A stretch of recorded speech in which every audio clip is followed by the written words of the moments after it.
tradisi para ulama-ulama kita melakukan kajian mengirimkan Al-Fatihah pertama untuk guru kita yang telah mendahului kita. Terlebih dahulu adalah kepada muallif hadzal kitab serta orang-orang yang menempuh jalan beliau serta kita insyaallah yang juga termasuk para pengikut beliau. Al-Hadidiyah wa ala kulli niyatin shalihah. Al-Fatihah.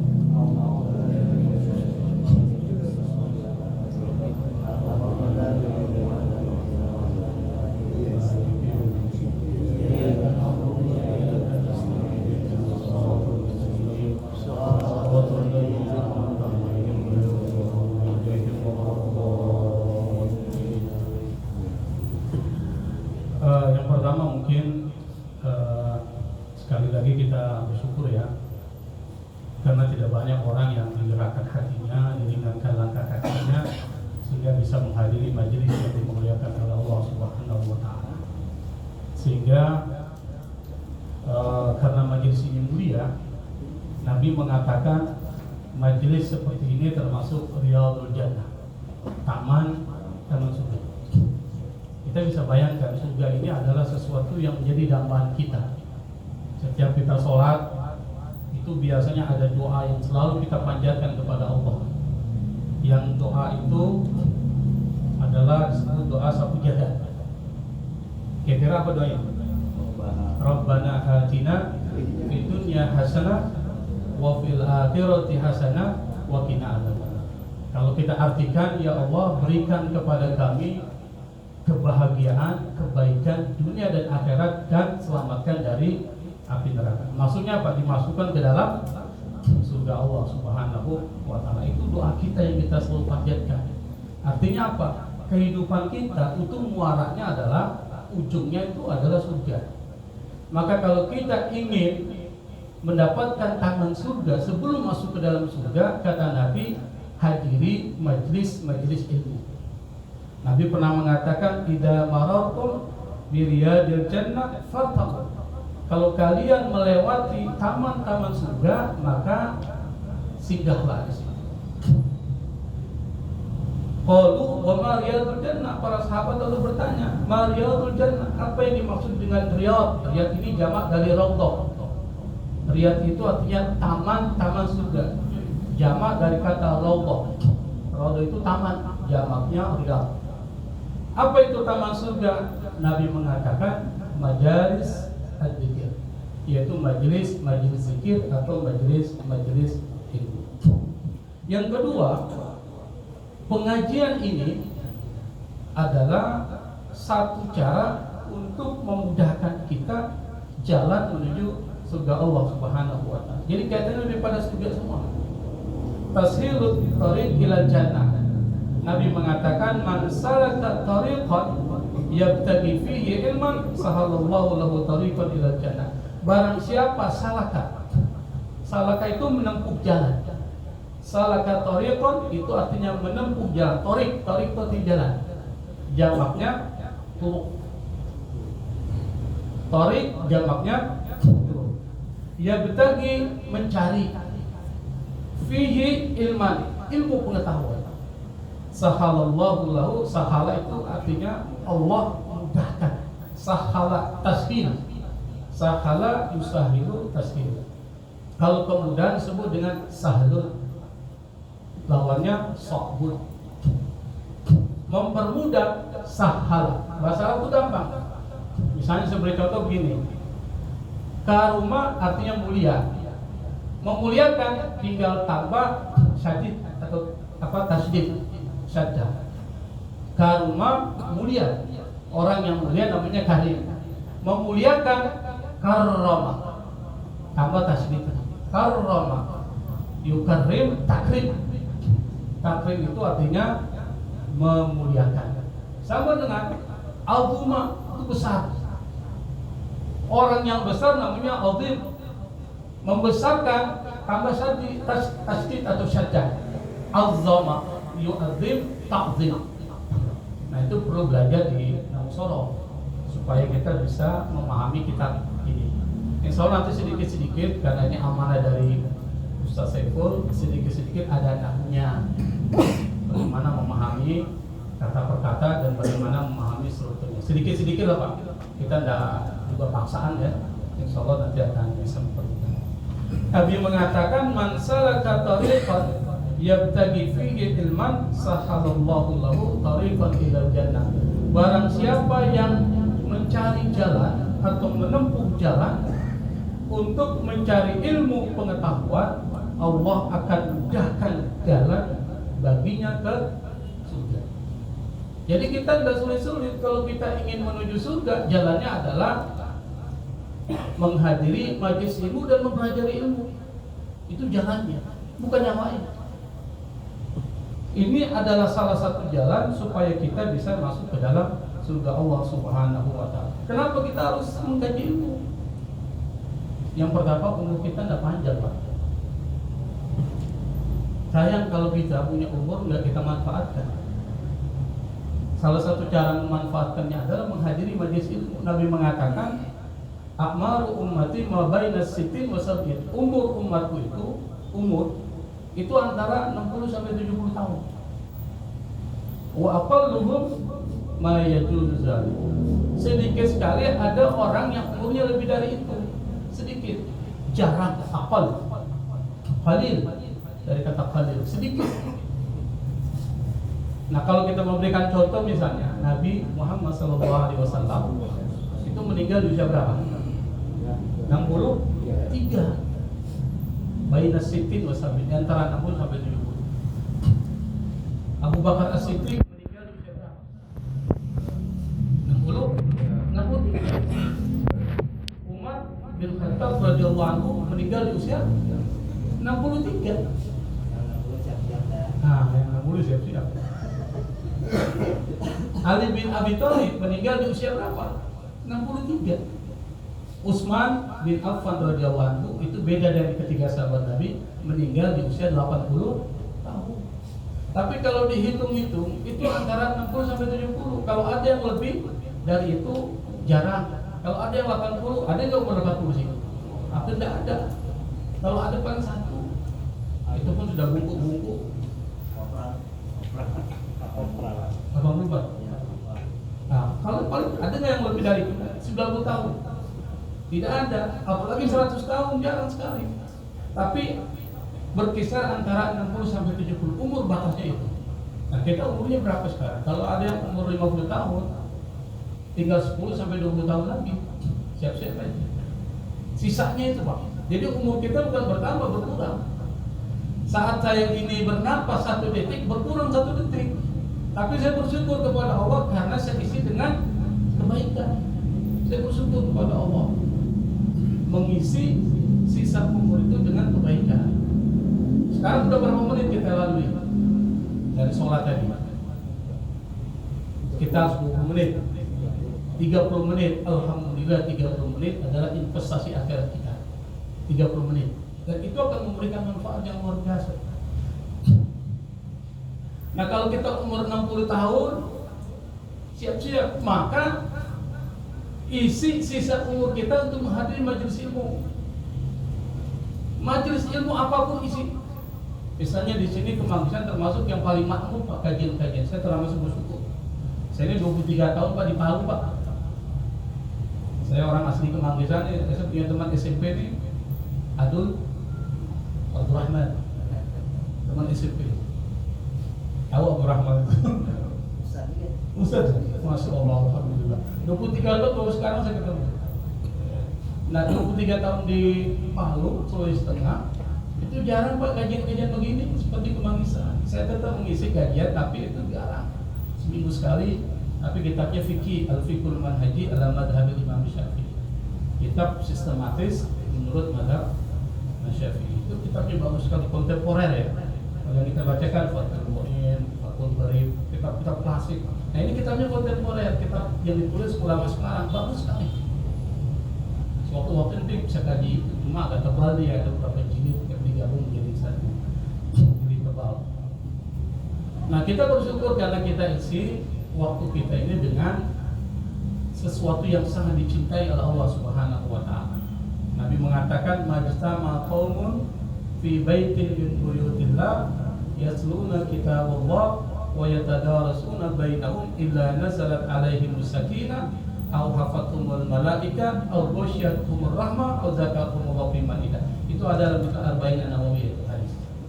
Nabi mengatakan kalau satu kelompok umat berkumpul di satu tempat fi baitin min buyutillah, satu rumah dari rumah Allah termasuk mushola ini min buyutillah, yatluna kitaballah, mereka mengkaji membaca kitab Allah, wa yatadarasuna bainahum, lalu kemudian mengkaji isi-isinya di antara mereka, termasuk ini kan bagian dari kitab Allah.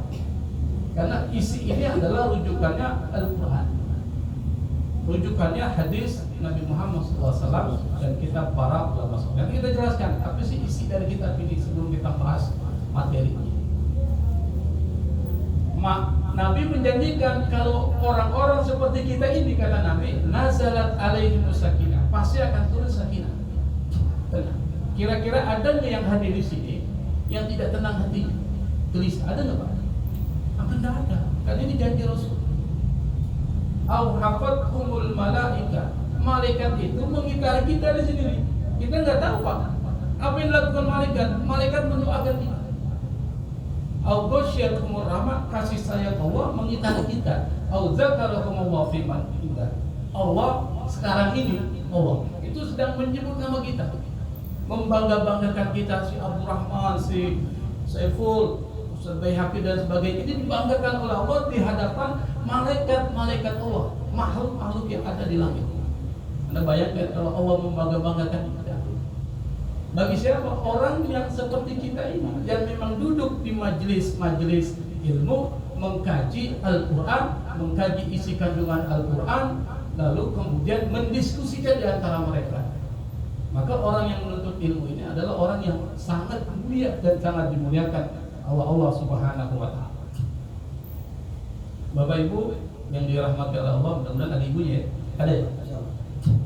Jadi kalau kita lihat Islam ini tujuannya apa sih? Allah ciptakan manusia itu tujuannya cuma satu saja Pak. Nanti diturunkan syariat. Apa? Ya'budun. Agar mereka itu mendedikasikan seluruh aktivitasnya dan hidupnya untuk beribadah kepada Allah Subhanahu wa Ta'ala. Jadi kalau ditanya tujuan kita ada di bumi ini apa? Ibadah Pak. Tapi ibadah itu apa? Semua aktivitas kebaikan kalau niatnya karena Allah itu ibadah. Kita bekerja di pasar, niatnya karena Allah, itu ibadah Pak. Kita dagang, kita mengajar dan seterusnya, apapun aktivitas kebaikan kalau niatnya karena Allah Subhanahu wa Ta'ala itu dianggap ibadah. Karena ibadah ini penting, Allah kasih tahu caranya. Kalau Allah tidak kasih tahu caranya, maka Allah zalim. Dikasih tahu caranya, ini loh cara beribadah, maka diturunkan para nabi dan rasul. Para nabi dan rasul itu bawa pedoman kitab yang kemudian ditutup oleh Nabi Muhammad SAW dengan Al-Quran. Maka Al-Quran itu isinya syariat, yang kalau kita berpegang teguh kepada Al-Quran, kita akan bahagia, kita akan senang. Dan itu janji Allah dan janji Rasulullah SAW. Nah, manusia yang diturunkan kepadanya Al-Quran, itu adalah makhluk yang punya 3 dimensi Pak. Manusia ini kita, itu 3 dimensi. Akal, kita punya akal nih Pak. Dimensi apa lagi? Jasmani, tubuh, fisik. Yang ketiga hati, qalbu, 3. Kalau binatang cuma dikasih jasmani, sama apa? Nafsu saja, jasmani saja. Makanya binatang kerjanya cuma makan, tidak ada rasa malu. Malaikat diberikan spiritualnya aja. Nah kita ini lengkap. Kita ini lengkap diberikan 3. Akal, tubuh terdiri dari tangan, mata dan sebagainya Pak. Semuanya ini. Lalu kemudian hati, qalbu. Maka Allah Subhanahu wa Ta'ala turunkan syariat untuk mengajarkan itu 3 dimensi. Akal misalnya, saya beri contoh akal. Allah kasih akal. Untuk apa akal itu? Untuk kita gunakan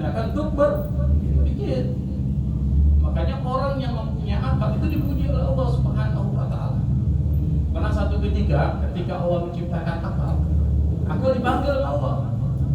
Ya akal, man anta wa man ana. Siapa engkau, siapa saya? Apa kata akal? Akal bilang, ana abduka wa anta rabbi. Engkau Tuhanku, aku hambamu. Lalu Allah Subhanahu wa taala berkata kepada akal, tidak ada satu makhluk yang aku ciptakan yang mulia daripada engkau ya akal. Makanya akal dihargai oleh Allah Subhanahu wa taala. Dalam Al-Qur'an orang yang menggunakan akalnya itu dipuji oleh Allah Subhanahu wa taala dengan sebutan apa? Ulul albab. Orang yang mempunyai akal. Orang yang mempunyai akal pasti dia akan gunakan akalnya untuk melakukan perenungan. Dia merenungkan dirinya, muncullah ilmu. Dia melihat pada dirinya, Pak. Kalau dia melakukan pengamatan, muncul ilmu pengetahuan apa? Biologi, psikologi, sosiologi dan lain sebagainya. Ketika dia melakukan perenungan dan penelitian terhadap alam sekitar, muncul ilmu astronomi dan lain sebagainya. Orang yang menggunakan akal dipuji oleh Allah Subhanahu wa taala. Maka pada zaman dinasti Abbasiyah itu umat Islam mengalami kejayaan yang luar biasa. Ilmu pengetahuan dihargai, ulama juga dihargai. Sekarang kita mundur, Pak, karena kita jarang menggunakan akal pikiran. Maka dipuji oleh Allah Subhanahu wa taala. Orang yang tidak berakal tidak dapat kewajiban hukum. Misalnya siapa? Orang gila.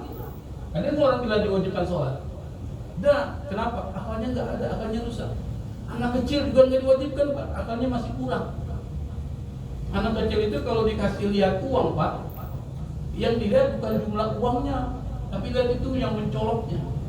Ada warna merah dikasih dengan warna biru, dipilih masih warna merah. Kenapa? Karena lebih mencolok matanya.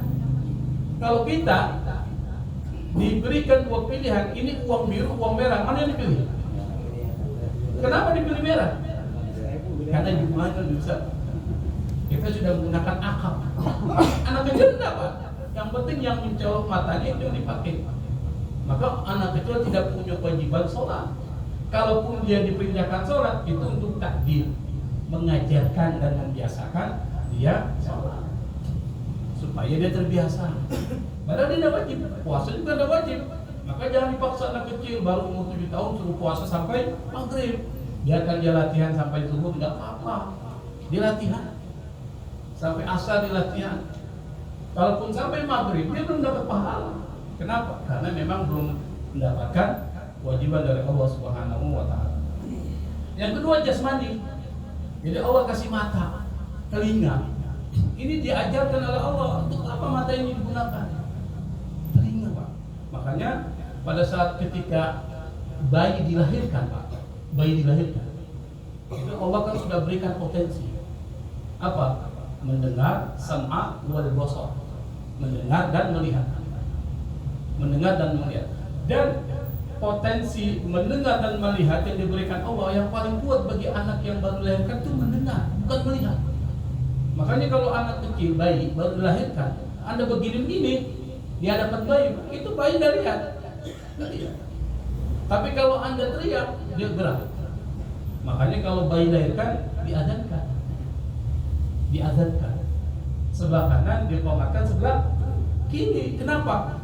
Karena yang paling bisa mendengar, merespon oleh bayi itu adalah suara. Dan yang perlu diperkenalkan suara pertama kepada si bayi supaya dia terekam di dalam otaknya itu adalah nama Allah Subhanahu wa taala. Makanya bayi diadzankan, tapi yang kencang-kencang. Adzannya ya supaya terdengar. Ya Allahu Akbar, lalu bagus speaker. Habis sudah tuh bayi telinganya. Itu aja. Kenapa? Suara yang pertama kali didengar oleh bayi dan potensi mendengar itu yang pertama kali dimiliki bayi, maka suara terkait dengan nama Allah Subhanahu wa taala. Yang ketiga, qalbun, Pak. Hati, ini yang penting. Nah, ini akan jadi pembahasan kita di dalam kitab ini. Qalbun ini bedakan dengan hati ya. Ini hati spiritual. Kalau hati dalam bahasa Arab namanya kabidun. Kita makan hati ayam tuh, Pak. Itu bahasa Arabnya bukan kolbun, kabid. Tapi kolbun, hati, kalau dalam bahasa Arab makna kolbun itu jantung. Tapi kolbun dalam pengertian kajian kita ini adalah hati yang bersifat spiritual. Hati yang bersifat spiritual. Jadi jangan disamakan dengan jantung, jangan disamakan dengan hati yang ada di dalam diri manusia atau yang ada dalam bahan binatang. Tapi hati secara spiritual. Artinya apa? Tidak dilihat, tapi dirasa ada. Nah, kajian Al-Ghazali seperti itu. Maka Al-Ghazali nanti ada yang sebut kolbun, fuad, sirrun, dan sebagainya. Kitab ini dipengaruhi oleh Imam Al-Ghazali. Kitab An-Nasaidinya itu dipengaruhi oleh Imam Al-Ghazali. Kita akan bahas nanti Pak. Per materi itu nanti pada pertemuan-pertemuan berikutnya. Nah, kenapa kolbun? Karena kolbun itu adalah yang menggerakkan perbuatan kita. Jadi kita berbuat jahat, berbuat buruk, berbuat baik, itu hati yang gerakan. Hati. Maka Nabi pernah mengatakan, ala inna fil jasadi mudghah. Ketahuilah dalam tubuh kita ini ada segumpal daging. Idza saluhat saluhal jasadu kullu. Kalau seandainya bagus ini, semuanya bagus. Wa idza fasadat, kalau seandainya buruknya hati, semuanya buruk. Jadi hati itu yang menggerakkan apa? Menggerakkan perbuatan kita. Maka nanti pendidikan yang sebenarnya itu adalah tarbiyatul qalbi, pendidikan hati, bukan tarbiyatul aqli. Meskipun ini penting, tapi yang penting adalah tarbiyatul qalbi. Karena apa? Karena hati akan mengontrol pikiran. Kalau orang hatinya bagus, pikirannya bagus Pak. Tapi kalau hatinya kotor, pikirannya kotor. Hatinya penuh dengki, otaknya akan berpikir bagaimana caranya saya akan menghancurkan ini. Lalu tangannya bergerak, bagaimana caranya saya menghancurkan ini. Semuanya bergerak Pak. Bikin konsep, ya kan? Perencanaan, dijatuhkan dia. Ini yang sekarang terjadi dalam politik Indonesia begitu Pak. Hatinya bermasalah. Kalau hatinya bagus, semuanya akan bagus. Nah, di dalam hati itu kata Nabi ada nafsu. Ada aduwika nafsu kallati baina jambik. Ini hadis ini ada dalam kitab Risalatul Muawanah. Selain kitab ini, jadi Habib Abdullah Haddad itu punya kitab namanya Risalatul Muawanah, lebih tipis dari kitab An-Nasaidinya. Dalam kitab itu disebutkan ada aduwika nafsu kallati baina jambik. Musuhmu yang paling sengit, kata Nabi, nafsuka, nafsu kamu allati baina jambi, yang ada di antara hati. Jadi hati ini tempatnya penyakit hati. Maka Imam Al-Ghazali dia mengibarkan hati itu seperti cermin. Jadi seperti cermin. Bapak tahu cermin kan? Kaca. Kata Imam Al-Ghazali, hati yang buruk seperti cermin berdebu. Bapak pernah lihat cermin berdebu? Cermin isinya debu semua. Kalau kita ngaca, kelihatan nggak wajah kita? Kelihatan nggak? Sama-sama, atau kadang-kadang nggak kelihatan. Kenapa? Karena cermin yang berdebu ini tidak bisa menerima pantulan cahaya, tidak bisa menerima pantulan cahaya dan memantulkan cahaya kepada kita. Biasanya kalau kita bercermin dengan cermin yang bersih itu ada pantulan cahaya. Kalau cahaya nggak ada malam hari, kelihatan nggak wajah kita Pak? Nggak kelihatan. Itu ilmu fisika Pak. Fisika begitu. Abdurrahman tahu tuh Ustaz Abdurrahman kenapa jadi SMP fisika. Jadi ilmu fisika itu dia memantulkan. Nah, cermin yang berdebu tidak bisa menerima cahaya dan memantulkan cahaya kepada orang lain. Kalau hatinya kotor, tidak bisa menerima kebaikan, apalagi memantulkan kebaikan kepada orang. Makanya orang hatinya kotor, sombong, Pak, diajak pengajian nggak mau. Dia mau nggak mau dia. Kenapa? Apalagi dia mengajak orang kebaikan, susah kita tahu. Orang yang sombong itu penyakit hati, sombong, rakus, dan lain sebagainya. Kita akan bahas nanti sedikit-sedikit. Tapi kalau hati bersih, seperti cermin bersih itu kalau kita lihat wajah kita jelas sekali Pak. Sampai jerawatannya ada, panoknya juga kelihatan Pak. Kalau cerminnya bersih banget itu. Kenapa? Karena cermin bersih itu bisa menerima cahaya dan memantulkan cahaya kepada orang lain. Kalau orang hatinya bersih, ada orang ngajak pengajian, ayo, kira-kira apa yang bisa saya bantu? Begitu Pak. Dan dia ngajak orang, itu hatinya bersih. Nah, maka pendidikan hati menjadi penting dalam Islam. Nah, salah satunya adalah kitab An-Nasa'i Ad-Diniyah. Kitab ini. Nah, saya punya yang gini Pak. Ini kan ada yang apa yang ya kitab yang agak ini ya, tapi ini saya punya kitab diterbitkan oleh Darul Hawi. Darul Hawi ini biasanya kitabnya begini semua. Saya punya hampir kitab Habib Abdullah Haddad itu kitabnya begini semua, dikirim dari teman yang ada di Mesir misalnya, dikirim jadi satu paket itu semua kitab Habib Abdullah Haddad itu kita terima. Yang kita akan bahas insya Allah kitab ini insya Allah. Nah kitab An-Nasaidinya ini adalah kitab yang isinya itu al-adab wal akhlaq. Nanti dia bahas fikih tapi muatannya adalah akhlak. Meskipun dia membahas tentang sholat, puasa, zakat dan haji, tetapi yang ingin disampaikannya adalah persoalan etika, akhlak. Nanti kita akan kutip sedikit contohnya bagaimana Imam Abdullah Al-Haddad itu menekankan pada persoalan tersebut. Jadi ketika menulis kitab ini, Al-Habib Abdullah Haddad ini dia pendekatannya tasawuf akhlaki. Ada dua jenis tasawuf, Pak. Kalau kita belajar tasawuf itu ada dua jenis. Ada tasawuf falsafi, ada tasawuf akhlaki. Nanti Imam Al-Ghazali tasawufnya akhlaki. Ada tasawuf falsafi, maksudnya apa? Tasawuf yang dimasuki oleh unsur filsafat, pakai pemikiran. Misalnya, saya beri contoh ini. Makanya orang seperti kita jangan belajar tasawuf falsafi, nanti bisa sesat, Pak. Kenapa? Kalau nggak sanggup, otaknya nggak sampai, berbahaya itu. Misalnya Allah dan manusia itu bersatu, yang disebut dengan al-ittihad. Dan nanti akan dengan nama Syekh Siti Jenar. Pernah dengar, Pak? Pernah dengar ya? Syekh Siti Jenar Al-Halal itu sama konsepnya, yang disebut dengan al-ittihad atau al-hulul. Ini sedikit saya jelaskan, Pak ya, tapi jangan dimasukkan dalam hati. Yang penting dengar aja. Namanya tasawuf falsafi. Jadi kata Al-Hallaj, Allah punya sifat kemanusiaan yang disebut dengan an-nasut. Allah punya sifat kemanusiaan. Manusia punya sifat ketuhanan yang disebut dengan al-lahut. Nah, ketika manusia membersihkan dirinya bersih, maka dia akan masuk pada alam yang disebut dengan alam malaikat, alam lahut. Naik dia. Kalau kita kan susah membersihkan, Pak. Hati dibersihkan, semuanya baik semua. Jadi amalan-amalan malaikat yang kita lakukan bersih.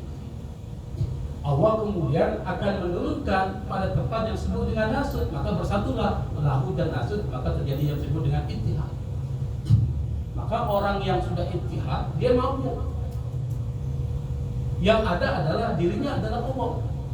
Maka ketika ditanya Syekh Siti Jenar, ada orang nggak di dalam? Tidak ada orang, yang ada hanya Allah. Akhirnya dianggap sesat. Dianggap dia sesat, dia mengatakan diri Tuhan. Akhirnya Syekh Siti Jenar dihukum oleh wali songo.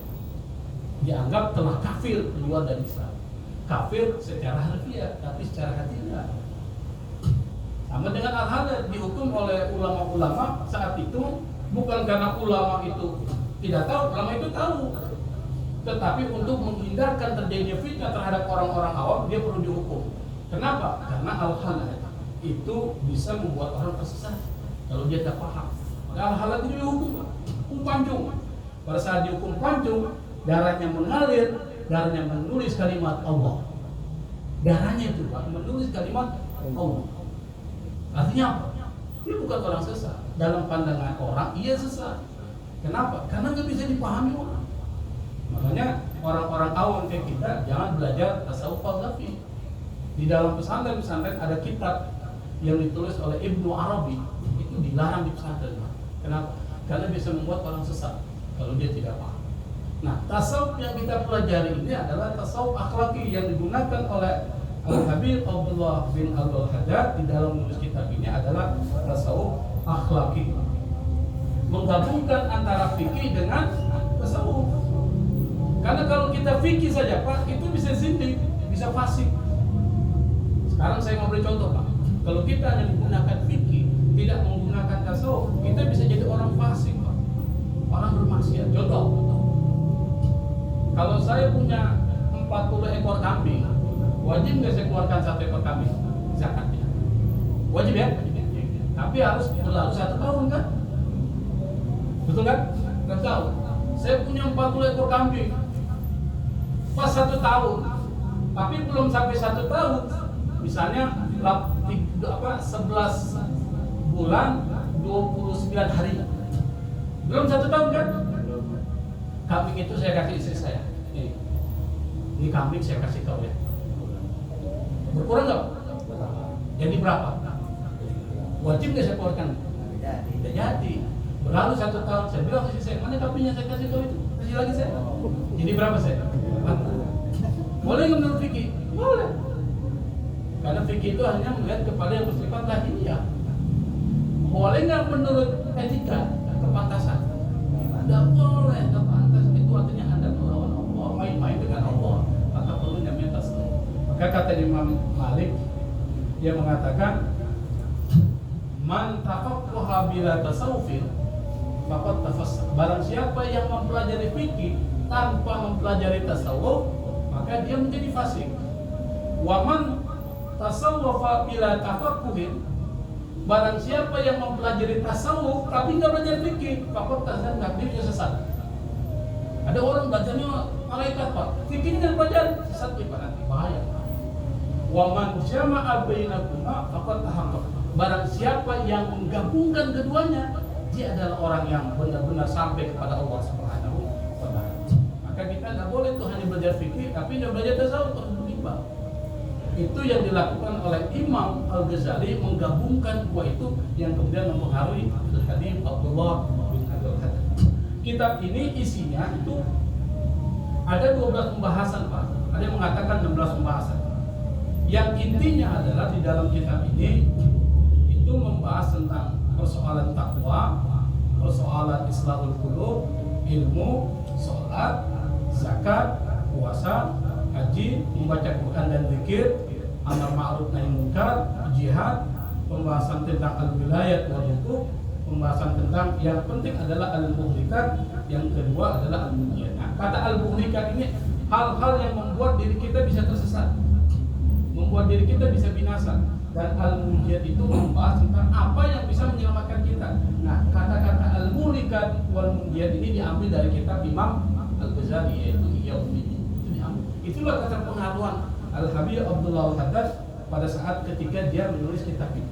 Nah, saya mau memberikan satu contoh saja Pak. Nanti insya Allah akan kita temukan contoh ini. Ada di dalam bab sholat, di dalam bab sholat. Tidak bisa dilihat. Tidak bisa ya. Kalau ini ada ininya Pak. Kalau sini kitab ini bagus, ada ininya. Ada babnya, jadi gampang dicari. Nah, di sini didengarkan saja bahwa Imam Al-Habib Abdullah Haddad itu menggabungkan fikih dan tasawuf. Ketika bicara fikih, tetap yang menjadi titik tekannya itu adalah soal etika. Oke, saya berikan contoh. Nanti insya Allah kita akan masuk pembahasan ini pada saat membahas.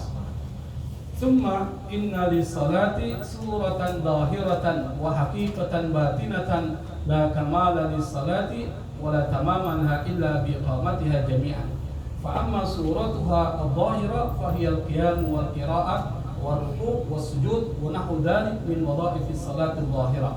وأما حقيقة والباطنة فمثل الخشوع وحضور القلب وكمال الإخلاص والتدبر والتفاهم لمعاني القراءة والتسبيح ونحو ذلك من وظائف الصلاة الباطنة. Kalau saya artikan, salat itu ada gambaran yang bersifat lahiriah, ada hakikat yang bersifat batinnya. Itu kata Al-Habib Abdullah Haddad. Tidak sempurna sholat kecuali dengan menegakkan keduanya, yang lahiriah dan batinnya. Kalau kita cuma sholat biasa aja, itu tidak sempurna kalau kita tidak melibatkan yang bersifat batinnya. Apa yang bersifat lahiriah? Misalnya berdiri, membaca Quran, ruku, sujud, dan semua gerakan-gerakan sholat lainnya itu disebut dengan lahiriah. Kalau cuma itu saja sama aja bohong. Tetapi yang bersifat batiniah, misalnya khusyuk, wa hudurul qalbi, menghadirkan hati, wa kamalul ikhlas yang sempurna, wa tadabbur wa tafahum, memperhatikan dan memahami ma'anil qiraat, bacaan-bacaannya, wa tasbih, tasbih wa nahwi dzalika min wadha'ifis salati batin. Dan kewajiban salat lainnya bersifat batin. Kita mungkin yang lahirnya belum tentu salat kita benar, Pak. Yang lahirnya. Kira-kira kalau saya tanya ke bapak-bapak, salat Anda sudah benar enggak? Kenapa belum benar? Kita sholat setiap hari, Pak, 5 waktu, tambah dengan sunnah. Sudah benar nggak sholat Anda? Secara lahiriah. Lahiriah, memang batinnya ini. Lahiriah. Dari mana Anda tahu itu betul? Ya, dari mana Anda tahu? Aku kan pasti mengikuti. Dari mana Anda tahu rukun itu yang Anda lakukan betul? Menurut mazhab Syafi'i. Bingung kan? Oleh karena itu, maka kita harus benar-benar mempelajari kitab Syafi'i. Saya berikan contoh saja, Pak. Tidak apa-apa saya contohkan ya. Tentang sholat ya, menurut mazhab Syafi'i. Kira-kira kita sudah sama enggak? Tidak apa-apa lebih. Saya akan contohkan dengan gerakan. Insya Allah kita akan masuk nanti. Nah, kalau menurut mazhab Syafi'i ini saya contohkan. Kalau kita sholat lahiriah, saya tidak bicara tentang batinnya. Batinnya itu nanti kaitannya dengan menghadirkan hati, khusyuk dan lain sebagainya, itu bersifat batinnya. Tapi ketika kita lahiriah, apakah sudah benar sholat Anda menurut mazhab Syafi'i? Itu yang perlu kita pertanyakan. Nah, mazhab Syafi'i ketika sholat misalnya, itu mata dia menghadap kemana? Mau sujud. Lepas sujud dulu. Kemudian ketika dia mau nanti niat, itu berbarengan dengan takbir. Niat. Usolli itu bukan niat, Pak. Itu namanya talaffuz bil niat. Melafalkan niat. Mazhab Syafi'i hukumnya sunnah. Mazhab Maliki makruh. Misalnya usolli fardhu dhuhri. Itu namanya talaffuz bil niat, melafalkan niat. Nah, ketika saya membaca itu selesai, lalu saya gerak, dia angkat tangan. Kita takbir. Pas Allahu Akbar itu saya sudah mulai niat. Allahu Akbar. Jadi mengucapkan Allahu Akbar berbarengan dengan angkat tangan. Kita kan Allahu Akbar, betul ya? Kita berbarengan dengan angkat tangan. Allah, ini tangan bergerak begini. Dikasih agak sedikit terbuka. Allah, pas saat kita bicara Allah, kita mulai niat. Kita mulai niat situ. Niatnya di mana? Fil qalbi, dalam hati. Jadi kalau tanya di mana, caranya gimana? Anda lebih tahu. Karena niat itu dalam hati. Tapi melafalkan kita ucapkan di awal. Usolli fardhu maghrib 3 rakaat. Makmuman li tarakata jadi makmum. Allah angkat. Allah. Ini berbarengan dengan atas ini, hampir sama dengan telinga. Allahu Akbar, baru turunkan. Jadi bukan Allahu Akbar, itu bukan mazhab Syafi'i. Jadi pada saat angkat Allahu Akbar, baru turunkan. Tangan kiri di atas pusat, nih, di atas, bukan di pusat, di atas pusat. Tangan kanan berada di kanan kiri, memegang pergelangan tangan. Makanya kelihatannya seperti agak mirip. Memegang pergelangan tangan. Begini caranya. Bisa dipahami baik? Itu baru gerakan awal mazhab Syafi'i.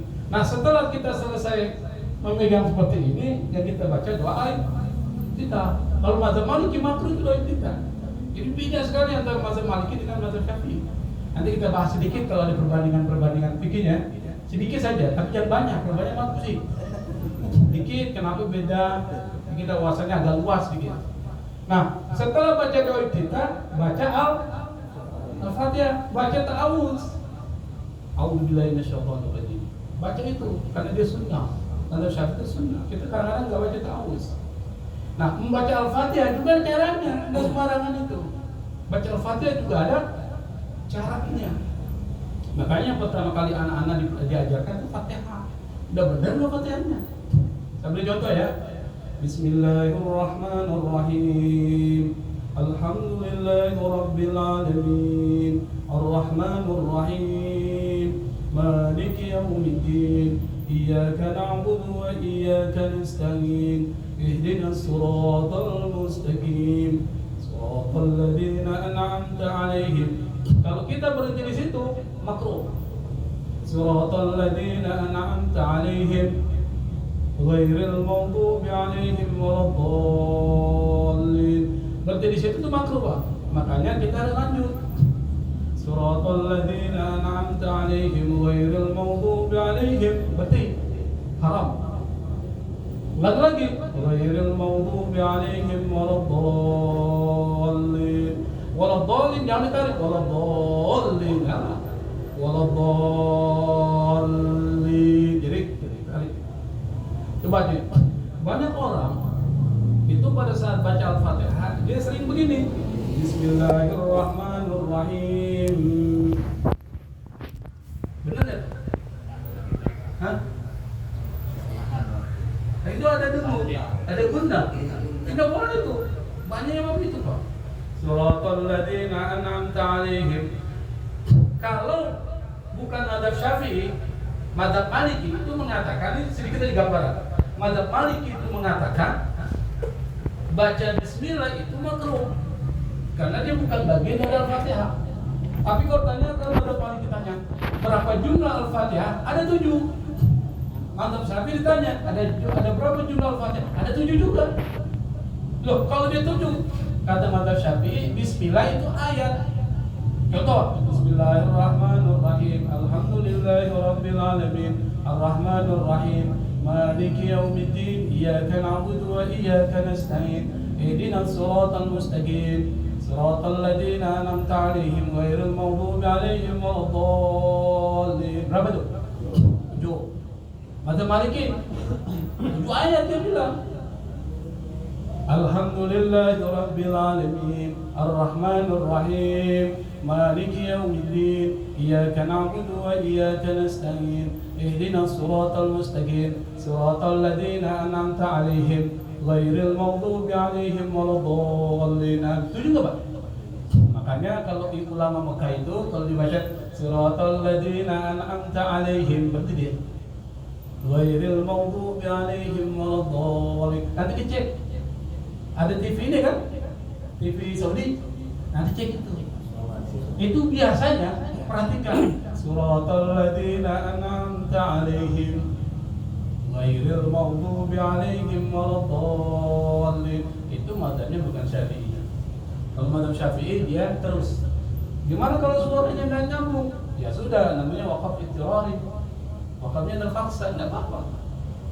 Tapi sunnahnya adalah dia sampai selesai. Nanti itu baru sedikit ya. Nanti insyaallah kita akan jelaskan lagi sampai bagaimana kita bangun dari sholat itu seperti apa. Nanti apakah sudah sesuai dengan mazhab Syafi'i. Kita baru angkat tangan aja belum tentu sesuai. Baru angkat tangan, Pak. Baru caranya meniatkan di mana, kemudian bagaimana menurunkan, belum tentu sesuai. Oleh karena itu nanti insyaallah secara bertahap, karena ini menuntut ilmu itu harus sabar. Tidak bisa satu kali hadir langsung bisa, tidak mungkin. Bapak pernah dengar nama Ibnu Hajar Al-Asqalani? Jadi ada 2 Ibnu Hajar di dalam mazhab Syafi'i. Ibnu Hajar Al-Haytami, Ibnu Hajar Al-Asqalani. Ibnu Hajar Al-Haytami ahli fikih. Maka kalau kita belajar Fathul Mu'in itu ada qala Ibnu Hajar. Itu namanya Ibnu Hajar Al-Haytami. Tapi Ibnu Hajar Al-Asqalani adalah ulama hadis yang memberikan syarat terhadap kitab Sahih Bukhari, namanya Fathul Bari. Fathul Bari itu judulnya banyak banget. Kalau kita baca bisa muntah-muntah itu, Pak. Banyak itu, berjilid-jilid. Nggak ada, tapi di PDF-nya ada filenya. Sekarang kan nggak perlu kitabnya, sudah ada filenya, Pak. Kalau mau nanti saya kasih. Nggak sulit sekarang. Zaman internet ini sudah pakai e-book. Nah, saya jelaskan.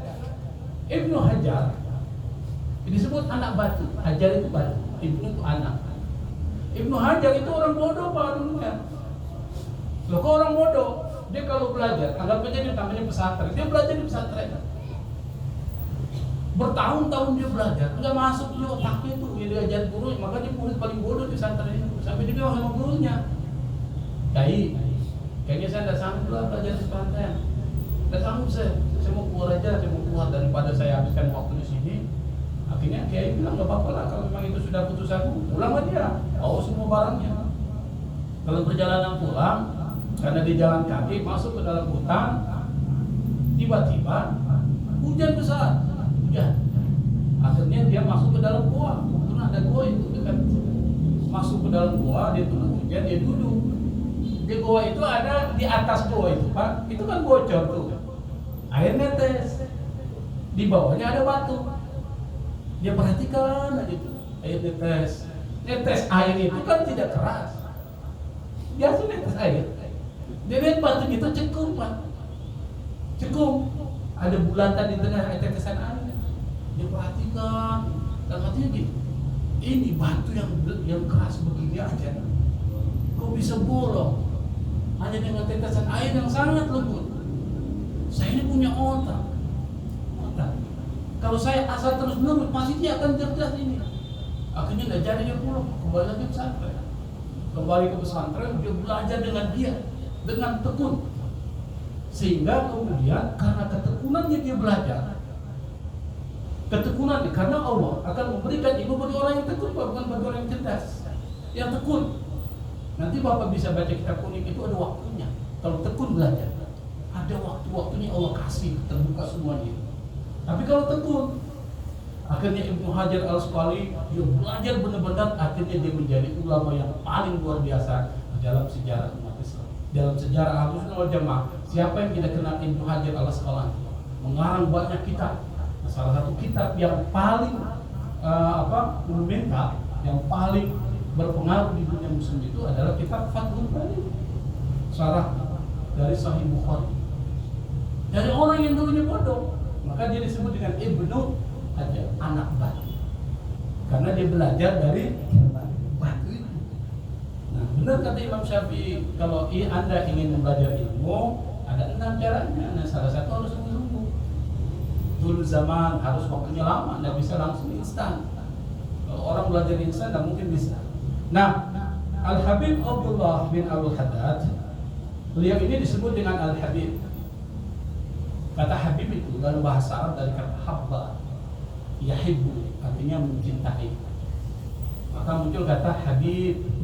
Habib itu artinya bisa sifat musyabbah bismil fa'il, bisa maf'ul artinya. Bisa artinya fa'il, bisa artinya maf'ul. Artinya apa? Yang mencintai disebut dengan Habib, yang dicintai disebut dengan Habib. Jadi Habib itu maknanya dua dari segi bahasa, yang mencintai dan dicintai orang, itu Habib. Kalau kita punya kekasih namanya Habibah, perempuan Habibah.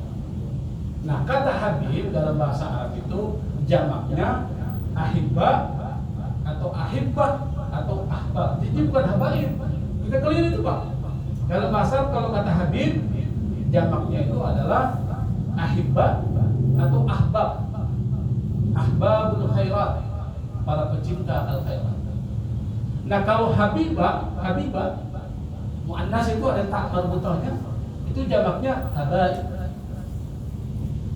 Kita kan keliru ya. Habaib itu laki-laki, ulama habaib. Dari segi bahasa keliru ya. Tapi kalau sudah dipakai, sudahlah, yang namanya sudah dipakai meskipun keliru dimaklumi. Misalnya seperti muhrim. Muhrim itu artinya apa Pak? Muhrim, ini bukan muhrim itu. Itu perempuan bukan muhrim itu. Di bahasa Indonesia kan bukan mahram, muhrim. Bukan muhrim artinya perempuan yang dilarang untuk dinikahi. Saya punya kakak muhrim. Tetapi bahasa Indonesia itu disebut dengan muhrim. Bahasa Arab kata muhrim itu artinya orang yang ihram. Ahrama yuhrimu, muhrim orang yang melakukan ihram, namanya muhrim. Kalau perempuan yang dilarang dinikahi namanya mahram. Maka karena udah jadi bahasa Indonesia itu muhrim, artinya disepakati meskipun keliru. Disepakati sudah. Kita kalau bilang itu jangan mahram, muhrim. Sama dengan apalagi silaturahmi. Di dalam bahasa Arab namanya silaturahim. Tapi karena udah diambil oleh bahasa Indonesia silaturahmi, diambil dari silaturahimi. Rahimi jadi hilang, dia rahmi, silaturahmi, maka jadi bahasa Indonesia. Maka kita terima itu. Jangan kita bilang silaturahim, silaturahmi. Karena itu bahasa Indonesia. Keliru enggak? Yang keliru kalau disepakati jadi benar. Yang keliru kalau disepakati itu bisa menjadi benar. Nah, kata Habib itu dalam pengertian istilah itu dinisbatkan kepada keturunan Rasul melalui jalur Fatimah dan Ali bin Abi Thalib. Maka kita tidak boleh nama kita bilang Habib. Kenapa? Karena kita secara istilah Pak ya, itu yang disebut dengan Habib adalah melalui jalur Fatimah dan Ali bin Abi Thalib. Yang Fatimah dan Ali bin Abi Thalib punya putra namanya Hasan Hussein. Nah, di dalam kajian sosiologis yang keturunan Hasan disebut dengan Syarif. Ada pendapat gitu, Syarif. Artinya apa? Orang yang mulia, Syarif. Tapi kalau keturunan Hussein namanya Sayyid. Betul ya? Disebut begitu Pak. Itu menurut kajian. Bisa benar, bisa salah. Ini namanya kajian kan?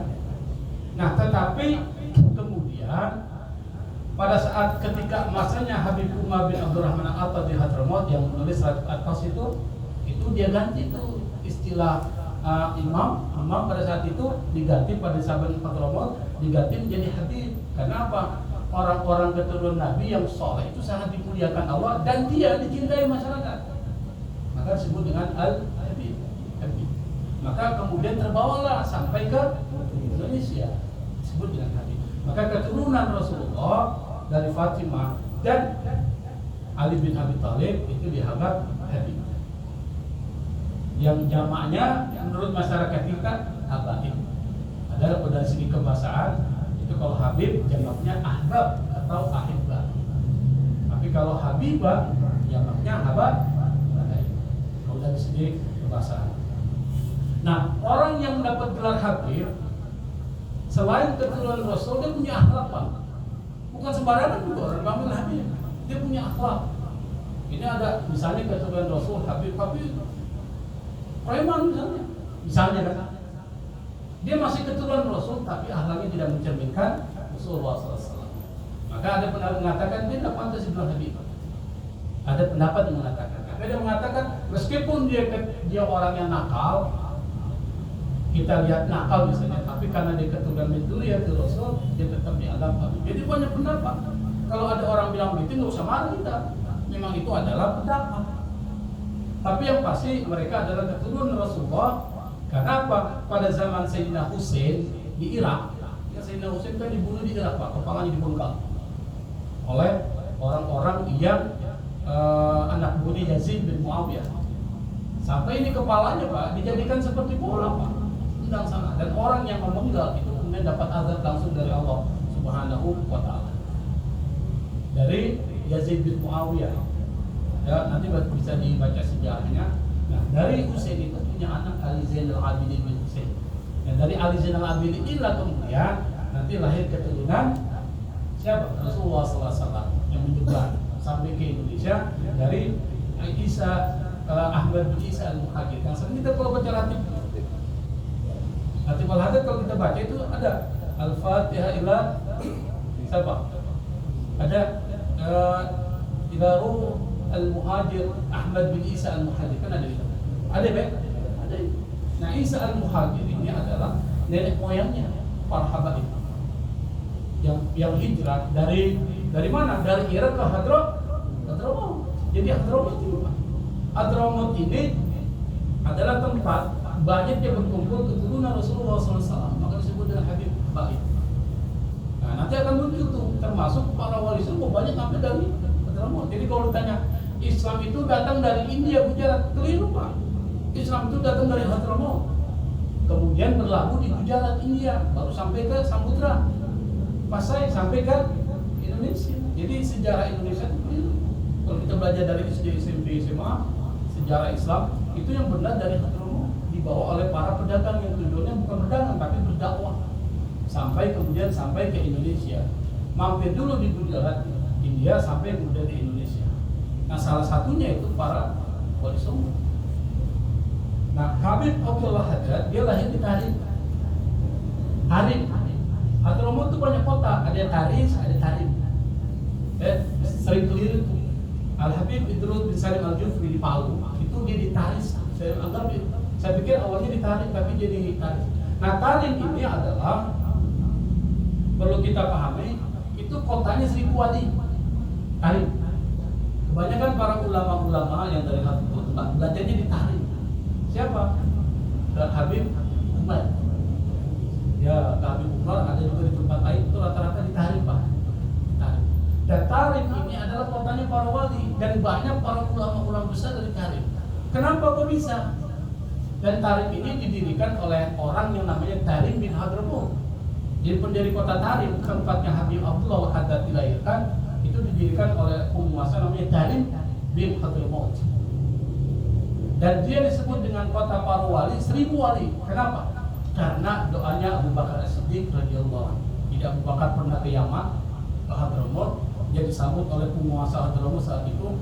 Saking membalas budinya Abu Bakar As-Siddiq, dia doakan, ya Allah berkahi Tarim, berkahi Tarim dan berkahi Tarim dengan banyak melahirkan para wali-wali Allah, dan Allah kabulkan. Makanya kalau kita ke Tarim, mudah-mudahan kita bisa ke Tarim ya. Nah, itu tempatnya semua. Yang kedua, banyak para wali-wali Allah di sana. Yang wali Allah itu banyak yang datang ke Indonesia. Maka kita lihat banyak para wali-wali itu. Termasuk Habib Idrus Bisari Al-Qudri yang biasa bisa. Tanggal 14 Syawal itu ada haul itu. Kalau haul ribu orang Pak hadir. Itu banyak sekali. Kenapa? Karena di wali bin Awliyaillah termasuk wali. Nah, Al-Habib Abdullah bin Al-Haddad ini disebut dengan Qutbil Irsyad wa Ghaisil Ibad wal Bilad. Itu kalau kita baca itu Al-Fatih ila sahibir ratib Al-Haddad itu Qutbil Irsyad wa Ghaisil Ibad wal Bilad. Qutbil Irsyad itu kutub, itu artinya pimpinan, ketua, disebut dengan kutub. Bukan ketua. Irsyad itu adalah pimpinan para wali-wali saat itu. Dan Habib Abdullah itu diangkat sebagai wali Allah. Dan yang bisa tahu kan para wali juga, kita nggak tahu. Umur 26 tahun Pak, dikasihkan sejenis baju kebesaran di Mekah. Habib Abdullah Haddad 26 tahun sampai dia meninggal 88 tahun. Jadi 62 tahun dia mendapatkan julukan Qutbil Irsyad. Mulai setiba sampai itu artinya. Jadi pimpinan para wali-wali yang ada saat itu adalah Al-Habib Abdullah bin Alawi Al-Haddad. Nah, Habib Abdullah ini pada usia 4 tahun, beliau ini kena penyakit dan membuat dirinya buta. Meskipun dia buta, dia tidak pernah patah semangat mengaji. Dia dari masih kecil dia mengaji Pak. Sholat tidak pernah tinggal, sholat sunnah. Jadi dari masih kecil sampai berikutnya, setiap hari 100 rakaat sholat sunnah, setiap hari. Dari manja kecil. Anda bisa bayangkan ini. Puasa sunnah, Senin Kemis, Yaumul Bid, Asyura, Arafah, Setan bin Syawal, itu tidak pernah lepas. Dari masih kecil sampai dia dewasa. Sampai uminya bilang, jaddahnya dia bilang, jaddah itu artinya apa? Neneknya bilang sama dia, ya Abdullah, kasihannya dirimu. Kau masih kecil, jangan kau lelahkan dirimu dengan perbuatan ibadah, dia buta. Tapi Abdullah tetap beribadah. Dan dia tidak pernah lepas dari mengaji. Jelasannya para ulama. Pokoknya kalau dia bicara, Pak, tidak pernah bohong. Pokoknya dia seperti sampelnya Nabi. Kalau kita ingin melihat Nabi Muhammad SAW, itu bisa ada dalam diri Al-Habib Abdullah bin Al-Haddad. Dia tidak pernah bohong, tidak pernah memfitnah, tidak pernah mengadu domba, namimah. Kalau dia bicara ini Pak, itu konteksnya adalah pengajian, tausiah, diskusi ilmu. Kalau dengan kita bedanya gimana? Kalau kita. Nah, sini saya akan membacakan ya. Ada kitab Nasiruddin, tapi sini ada syarahnya juga. Nah, ini kata kitab ini, kana fi aktsari awqatihi mutabassiman mutabashiran masruran yasri hadha surur minhu ila julasai. Al-Habib Abdullah Haddad itu hampir sebagian besar waktunya tidak pernah cemberut, mutabassim. Adalah mubtasiman. Jadi ada dua bahasa Arab, mubtasim, mutabassim. Artinya senyum. Tabassumu ka fi wajhi akhika sadaqah. Jadi Habib Allah ini mengamalkan hadis Nabi. mustabsyirat, mukanya itu selalu menceriakan. Tidak pernah kalau orang lihat ternyata mukanya cemburu. Kalau ada masalah, tidak pernah dia perlihatkan masalahnya. Masrurah, selalu gembira, selalu bahagia. Yasri hadha surur minhu ila julasai. Kebahagiaan ini itu sampai kepada orang yang duduk sama dia. Jadi orang yang duduk sama dia pun jadi bahagia karena dia bahagia. Wa kana idza dhahika tabassama. Kalau dia tertawa, tersenyum. Jadi tertawa diam-diam, tersenyum. Sama dengan Nabi. Nabi tidak pernah tertawa terbahak, wah, ada pernah. Senyum. Nah, kalau kita ingin lihat Nabi, lihat Nabi Abdullah. Karena dia merupakan cerminan cucu dari Rasulullah SAW yang sama dengan beliau. Wa idza sarra wa istabshara istanara wajhu. Kalau dia gembira, ceria, maka wajahnya bersinar. Kait atibadri, seperti bulan purnama, potongan bulan purnama. Wa kana majlisuhu waquran hadian mutmainnan. Dan majlisnya itu adalah majlis yang penuh dengan ketenangan. La yakadu ahadun min dulaisihi yatakallamu aw yataharrak. Jadi tidak ada salah satu pun anggota majlisnya pada saat majlis dia lakukan itu tidak ada satu pun yang bicara. Wala yatakallamu wa la yataharrak. Tidak bicara, tidak bergerak. Hatta ka'anna ala rusihim tayr, seperti di atas kepala kita ini, kepala mereka seperti ada burung. Jadi Nabi Allah ini tidak mau bicara, tidak bergerak. Itu bayangkan bagaimana majelis dari Al-Habib Allah ada. Dan di antara kitab-kitab yang ditulis, kitabnya banyak. Di antara yang ditulis oleh Habib Allah ada, yang kitab yang paling direkomendasi untuk dibaca ini An-Nasa'i Ad-Diniyah dan Ratib atau zikir, kumpulan zikir yang paling direkomendasikan oleh orang adalah Ratib Al-Hadad. Dan kenapa kalau ingin ada hajat, kebutuhan, apapun masalah kita hadapi, baca Ratib Al-Hadad. Jadi kan Ratib Al-Hadad itu dibaca setiap malam atau setiap hari. Apakah ba'da asar, ba'da maghrib, atau ba'da isya, silakan. Yang penting satu hari jangan sampai lepas baca Ratib Al-Hadad. Kalau kita jadi rutin di Ratib, insya Allah kita Allah menjaga kita. Dan ini benar Pak, ini sudah mujarab, sudah banyak dipakai. Dan ini tidak bisa terbantahkan. Banyak orang-orang. Saya berikan contoh satu. Tapi berapa? Sesuai ya. Contoh ya. Di satu tempat di pesantren itu membaca ratib itu diwajibkan Pak. Wajib itu ratib itu diwajibkan di pesantren. Semua para santri baca ratib. Pada saat ketika musim libur, para santri pulang.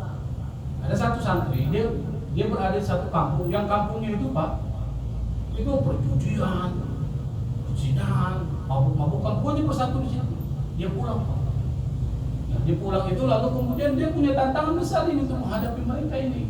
Bahaya ini kalau dibiarkan, karena maksiat kalau dibiarkan, dia akan seperti virus. Akhirnya dia baca Ratib Al-Hadad, diniatkan Pak. Satu persatu hilang. Yang pertama apa?